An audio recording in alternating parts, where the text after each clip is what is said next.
5 then. All right, 5, 4, 3, 2, 1. On behalf of Crosscheck Media and Biz Talk Today TV, welcome everyone to Buy, Hold, Sell. I am your trader Todd Schoenberger, and I'm joined by my friend and co-host Tobin Smith. And with us today is Barbara Doran. Like Doran, she is the CEO of BD8 Capital Partners. Barbara, thanks for coming back to Buy, Hold, Sell. Delighted to be here. Thanks, Todd. Absolutely. Well, we started the two-day Fed meeting today, as you know. Tomorrow is the big Fed rate decision. Stocks have just been on a tear with all the hopes of a Fed rate cut. But what happens once we get the Fed rate cut, Barbara? Will we still see stocks rallying?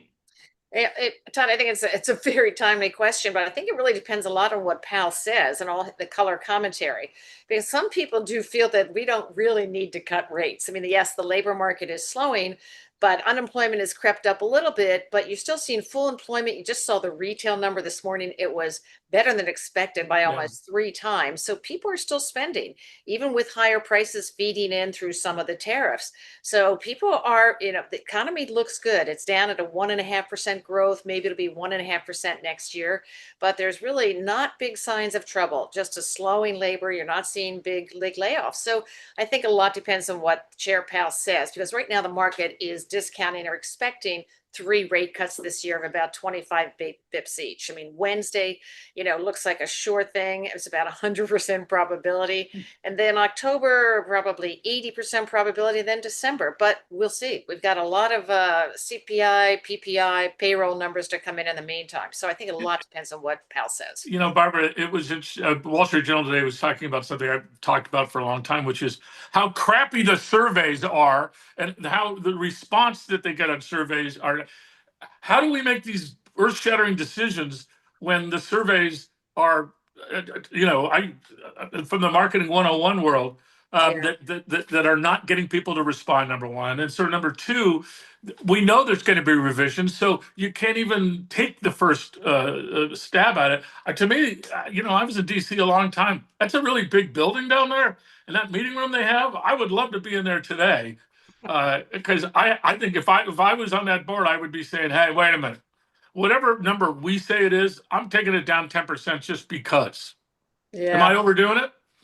Well, yes and no. I mean, obviously the Fed is not dependent on just one data set, and I think we're seeing, if you're looking, that's why they're looking at retail sales, or even you had the Empire State Manufacturing or all of that, but that's only one of many surveys, and you're piecing together, trying to see what are the leading indicators, what is it telling us? So it's really the conglomeration, like why are initial jobless claims? Okay, they had a pop up last week. There's some explanation that could be a bunch of one-offs. If it stays up this week and next week, we'll see. That could cause us to rethink things. But that's always the canary in the coal mine when you see that creeping up. So, I think the numbers have been what they've been. I think when you're looking specifically, I think you may be talking about the non-farm payroll. Yeah. Big revisions we had over the 3 or 4 months, not even the yearly thing. And there, when you read about the survey response, you're right. It seems that there's been a lot of slippage in terms of hitting the deadline. So you're getting the information, but you're getting it belatedly. So there seems there's, obviously some process issues there that could be tightened up a bit. But ultimately, when you're doing, first, second, third revision, by the third revision, I think those numbers are probably pretty much in line. And again, you got to take it in the broader context with everything else. Yeah, I would also go with the AI revolution, if you will. I was just writing a newsletter to our subscribers and to our wealth management clients saying, okay, the last 2 years from 2022, we've been getting rich fast. And I'm saying now we're going to be getting rich slow. 60% of the gains in the market, what we're going to call the market out of the QQQs of the S&P 500, are AI related. How long is that going to last here, girlfriend? Yeah, well, that is a good question, because when you look at since 2019, just before pre-COVID, when you look at the amount of wealth that's been created in the markets for the households in aggregate, the estimates are 40 to 50 trillion. That's huge. And when you look at, again, the indebtedness is way down, we have jobs, so people can keep spending. And the AI thing is probably, at best fourth inning. So when you keep seeing, you even saw today a Microsoft, announcement of an order, 30 billion. So the infrastructure is going to continue to build out all the power and energy that we need. So I think that we've got a few more years at least of this. And plus all the applications, that's going to be the layer we don't even know yet. Yeah, All there's the no question. there I is. use Genius like unbelievable. I mean, I Mm. did a report on optical networking. So in our world, we divided the whole AI world into basically 18 different ecosystems because it's not just 7 anymore, right?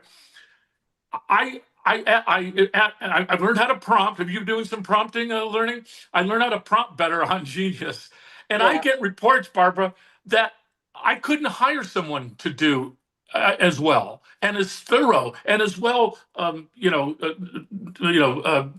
notes and so on and so forth.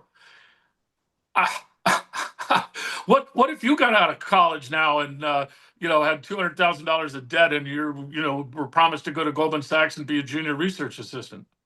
Yeah, well, that's, it's a question because I use ChatGPT and I continue to find so many amazing uses, Yeah. putting in a letter from somebody and say, what's the right response and what does this really say? It's really extraordinary.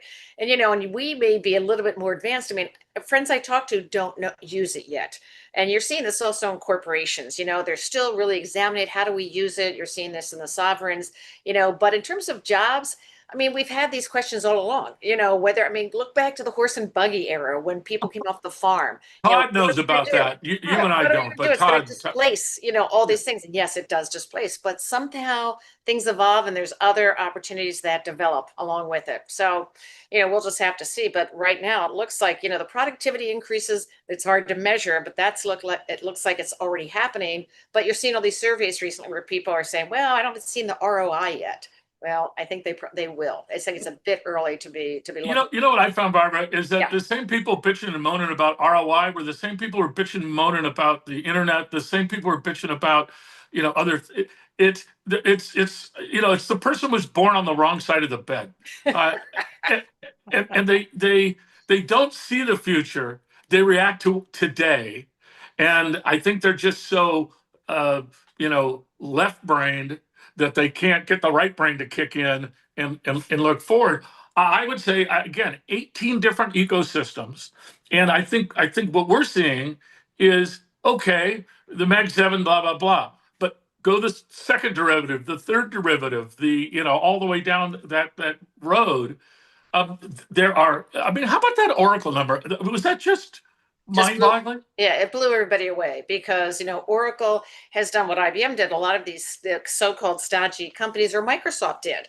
They've reinvented themselves and it was hard to know because people were still, NVIDIA sold off last year. Oh, it's Yeah. going to be short-lived. How sustainable is this? Well, I think when an Oracle comes in and shows how real the cloud infrastructure demand, the data center demand is, and when you see the hyperscalers and everybody else committing, huge bucks, we're talking about probably, I've seen some estimates that we're going to need $1 trillion in financing over this next 3, 4, 5 years for all this build out. So it's going to continue to evolve as they drive costs down and who knows, it's going to expand the usage. It's really an extraordinary time. It's exciting. No question. Well, also interesting to me, the insurance companies that I work with, that we do money management for, et cetera, et cetera, they're pretty conservative people. And when private equity came in and said we're going to do some debt refinancing or origination financing, that was in the Wall Street Journal, I think today or yesterday, and that was intriguing because now they're willing to take a little risk because they see that A, the yield is fantastic, and then B, Oracle went with this data center light, which I just love. We don't own the dirt. We don't own the building. There's no value added there. We own the AI data tech stack. Easy for me to say. And now sort of that CoreWeave and Lightbridge and some of the other people are starting to look pretty smart. Yeah. Barbara, are you a buyer of Oracle at these prices? Well, it's a question because when they reported, I don't own Oracle. And of course, you're always like, oh, I wish I owned it. But yeah, dang. And so, yeah, and I think it's one of those things, it is going to go much higher, but it's always like when a stock has run this much in such a short time, that's been a lot of momentum players, maybe flushing out some short sellers. So in the short run, it's going to get a little ahead of itself. So I think it's one of those things, and I've started to do some work on it because I think it probably does warrant a place in the portfolio. But at these levels, I mean, what I found in investing in growth stocks, you always have to stick a toe in, right? Yeah. You may not get that again. And the fact is, they will continue to get their earnings higher and higher. So they will grow into their multiple. So it is but it's always the question, where do you start to buy? You probably stick a little toe in. I would wait a little bit, given the whole market is up in anticipation of this Fed cut. And I think the day or two is going to tell us a lot. And I think we could see a bit of a pullback, which would be normal given the big, we'd be new highs practically daily. Yeah, I was going to ask you that sort of the same idea that when you get these big rushes up, and we have subscribers, right, who are do-it-yourself investors, and I have a Discord room where people ask me questions, and OMG, some of the questions I've gotten in the last 30 days. So your point is, and I love your point, which is that you got to have a toe in simply because that sort of gives you a sense of where it is, and hey, we might get another thing that will make you look like a genius. But if you don't have any in it and you just watch it go up and up, how do you deal with that? Well, that's it. I mean, investors get paralyzed because they just go, I missed it. I missed it. And, unless you've been, doing it a long time, you realize you haven't missed it. You haven't missed it. No, you haven't missed it. I mean, you just look at, I had this argument. I was at a firm, gosh, I don't know, 7 years ago, and I was the growth investor and they were the value. And they would talk every stock I talk about, oh, the PE is so high. He's so high. And these are stocks, these are all the Amazons and all these names that we know have just tripled and quadrupled since. And it was hard to explain, look, yes, it looks expensive, but it's going to keep growing and growing and growing. So yeah, I'm totally with you. I would say that, the value being a growth investor versus being a value investor, I think they must be taking pills to be sedative or something, because the last 10 years they've lost, the last 15 years they've lost. Yes. I don't know how you stay in business, trailing the growth world so much. I know. And well, a couple thoughts there. And Tobin, I'd be curious what you think about small caps, because you've also seen that kind of lengthy outperformance, large caps versus small caps over the same amount of time, 10 plus years. Yeah. I think so much of the nature of the companies we see it are just, there's so many more growth technology, there's so much going on and so many more growth names. And value these days it's more like a mechanical thing. Okay, it's selling at a discount to its, its earnings. It's got a discount to its book value. It's not really about growth and where you're going to get this double digit, performance in the future. So that's why value is not been value as a category. You only see it, I think, in times of rotation. Like right now, people are looking, things are high. So where do we buy? And they've been buying small caps. You're seeing some value being bought. And you've been seeing this over the last couple of years. You see a rotation out of the mega cap high growth. People take profits and run and then go into the laggards. And inevitably they come back to where the growth is. Well, better than anybody, as we're getting into October, when portfolios are being disclosed and reweighting happens.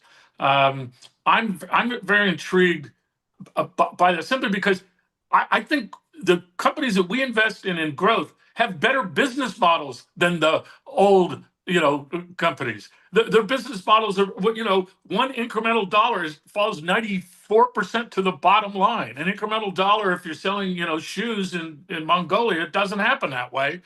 And they deserve to be valued higher because of the incremental profit that they earn on a fixed cost basis. That there's no, there's no, if you add more volume, you add more cost. If you add more volume, your cost basis is, and actually your profit margin goes higher. Why don't the value people get that?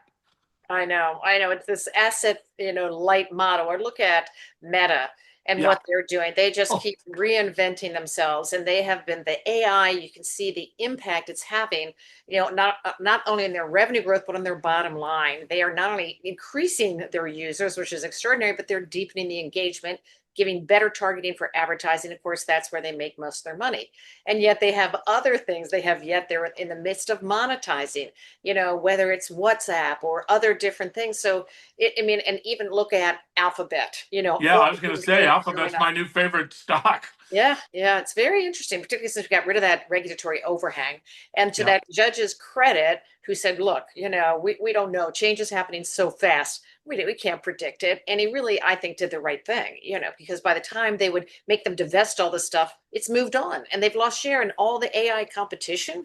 That's been a big overhang on the stock too. But Yeah. there are no slouch in that area. Yeah. Well, Google, I mean, the interesting thing to me also is that I don't think people realize. I happen to we use the corporate Gmail, okay? So now when you open up your corporate Gmail, you have Gemini already locked in. You have the text system locked in. You can actually chat with people on your system simply just on your keyboard. Once you get hooked into that, what are you going to do? Going to go back to Microsoft, Word, or go back to Microsoft email, Microsoft Mail? My God. Mm-hmm. No, I know it's interesting because you look at the chat GPTs and how much traffic, and it's doubling every few months. But then you look at Gemini, which is Alphabet's, Yeah. formal AI, that their traffic, I just looked at some numbers a couple of days ago, their traffic numbers are surpassing chat GPT. And people have sort of said, well, they're going to be also RANs, the search, but they're in it, and you've got YouTube and they've got the cloud, not Right. to mention Waymo, which is years away from profitability, but they have such a head start. So 10 million rides, perfect, Yeah. traffic, Hey, safety record. Barbara, Yes. a quick question. So in a rising market that we've seen at the highs, and we continue to see higher highs, it seems every day or every other day, how are you going about your process of finding opportunities then for your clients? No, it's a good question because you're staying with the ones that you still have long-term conviction, but of course you're trimming names. Like I've owned Broadcom and Nvidia for all my clients, right? And I've had to trim them back twice now, and there's due for another trim very soon. Yep. And so that's one thing that's just part of basic risk management. Even though we have high confidence in both those names and all the things we just talked about, how long this cycle could be, you have to take profits.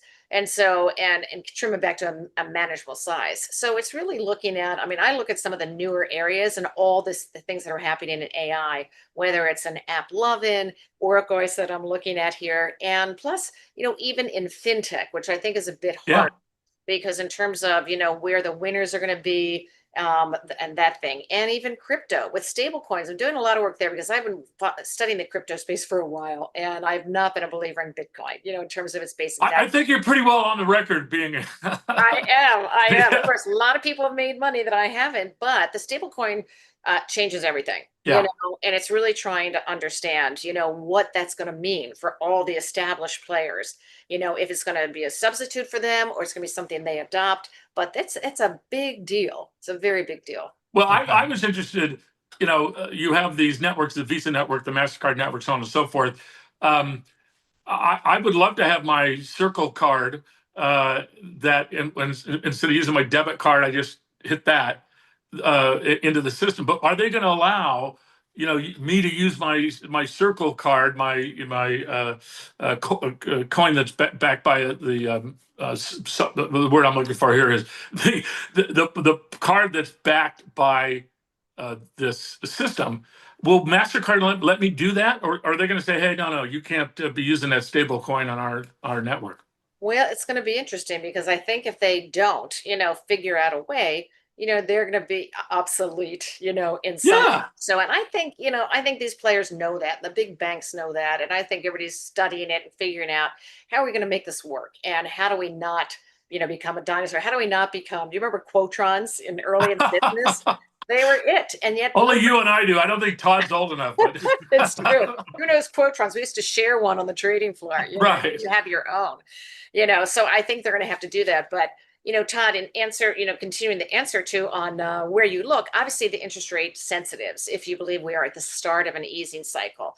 And that's where, I've been watching Home Depot. Home Depot has had, a nice move here. It's expensive. But that's one where, if we really are going to see lower rates, and it remains to be seen if it's going to affect the long end. So far, this last week or so has been very encouraging with long rates coming down. Yeah. that could really kick off the housing cycle, which everybody's been waiting for. I mean, we're at a 40-year low in existing, home sales.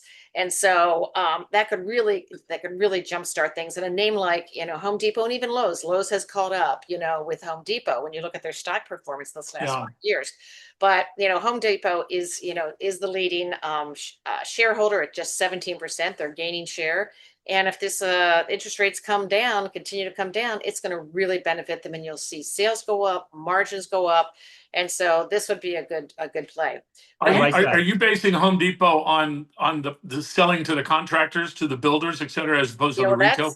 Well, that's a great new acquisition they made, or about now. It hasn't closed yet, I think, but that's going to be important because they've always gone after the pros. But this one really gives them an even broader customer base, better distribution. So that will be a positive. And their history is they are great at execution. Yeah. So it should not be a problem for them. But I'll tell you, I'm also looking at names like a United Healthcare, which I was buying before, thank goodness, before it was announced. Buffett had, or a Boeing. These, you look at, these are great names that have fallen on hard times. Boeing has been a question for the last few years, when, but this summer, every month, they are really delivering more and more planes, the 737s, the 787s, and so they could be cash flow positive this fourth quarter, which of course, for the last 4 years, everybody's thinking that. But, so there's names like that are great names that should be, once they get back on track, could really have some good appreciation. And United Healthcare, is up about 40+% from its lows in August, but it's still, less than half where it was less than a year ago. And if they and you got some very good news last week with their Medicare Advantage, Star system, which is obviously very important in terms of your profitability, the bonuses you get from, the feds, and also competition. People want to be with the higher quality ranked companies. So United Healthcare, again, has a great history and track record, and they've stumbled, but typically great companies and great managements figure out a way back. And so it can be a good risk reward to buy a stock like that here. And you don't know the timing, you don't know what's going to turn, but given their past history, it's probably a pretty good chance the risk reward's attractive. Well, every day, I believe 51,000 people become eligible for Medicare Advantage, and they have a marvelous product. They messed up, and they were some of the first ones to admit it. But I'm with you on like, what are the themes that you just feel are the most durable themes now outside of AI? Well, I think within AI, there's all different subcategories, and of course you have the e-commerce play, which is Amazon. You also have the internet security and the cybersecurity, and those are names like CrowdStrike or Palo Alto. I think those are durable themes. I think even defense, and again, defense typically in the past was cyclical or dependent on dependent on the whims of government, but that seems to be, a continuing theme there. So, and also gold. I mean, gold I had always thought of as, well, in times of inflation and fear, everybody runs to gold. But I think we've seen a real sea change, just secular demand, and that's central banks.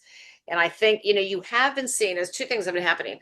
Over the last 25 years, you've seen the weighting of the dollar in foreign portfolios, sovereign portfolios, go down. That continues to decrease. And of course, given current political currents, there's an incentive for people to reduce that even further over time. That was so nicely said, Barbara.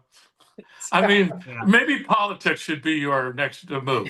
Try to be apolitical. You're just trying to see what is and how to respond to that. But, and the other thing, gold, when you looked at what happened in 22, when Russian reserves were frozen, 300 billion, and other central banks went, oh boy, that could be us.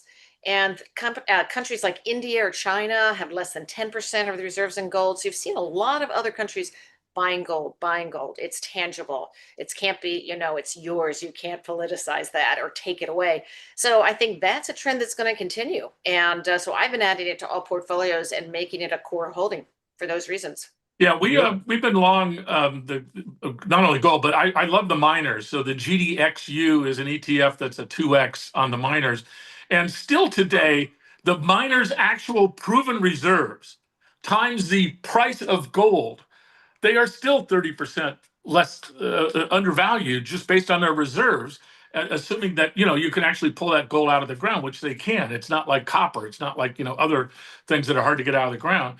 But also, isn't gold sort of a man, when things were getting really nervous, like what's going to happen tomorrow? And then the next day it changes. Isn't gold like one of those things I can just, A flight to safety. Yeah. Yeah, no, Trevor, that's a really good point because there has been so much policy uncertainty and not just in our tariffs or, the tax package is done, but even geopolitically. And we're just reading how the alliances in the world are shifting around us, whether, you've got the Asian, China trying to have new alliances and gang up on us and form new things. right. Some of our allies, it's changing a lot. And, longer term, there's going to be, big implications. But right now, you can only watch and hope we don't do too much damage, that we will end up on top of that, because that's one thing everybody's talking about, American exceptionalism. Is that real? Is it not? Are we losing that? Well, we're not about to lose it, no matter, what we do, in my view, because that's really about, our innovation. It's about our labor flexibility. It's that we tend to have our GDP always tends to be higher than other developed countries. Our corporations, have higher earnings, higher profitability. And right now, I don't see the forces in place that are going to change that. Let's not forget let's not forget our colleges. Let's not forget the immigrants who come to those colleges and stay in the United States and look at Sergey Brin. I mean, go down the list of look at billionaires.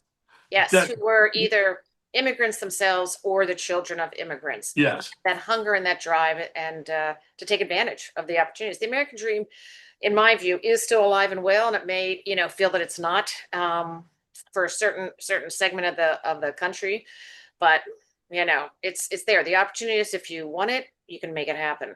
I like it. Totally with you. Totally with you. Very well said, Barbara. I love that. We're going to close out the show on that, guys. So many more topics we could talk about. Barbara, we do have to have you back on Buy, Hold, Sell. Definitely want to follow up, especially as we go through this progression with the Fed rate cuts for the remainder of the year. But we want to thank you for joining us. Oh, thank you. It's a pleasure. Whoever thought that gold would be the second best performing thing in our portfolio? We actually had to sell some of the miners today because we were so overweight, pardon the pun. Amazing. Just money. Yeah. You got it. All right. Awesome. Thanks, you too. Really enjoyed it. Absolutely. Yes. So on behalf of Barbara Doran and Tobin Smith, I am Todd Schoenberger. Thank you once again for joining us on Buy, Hold, Sell. Coming up in 30 minutes on the Traders Code, we have Danielle Shea. She's going to be welcoming the Fibonacci Princess Trader on the show. Definitely want to hear what those two have to say, especially as we go into the Fed rate cut. So thanks again for joining us. We'll catch you next time. Take care. All right. Give me a second.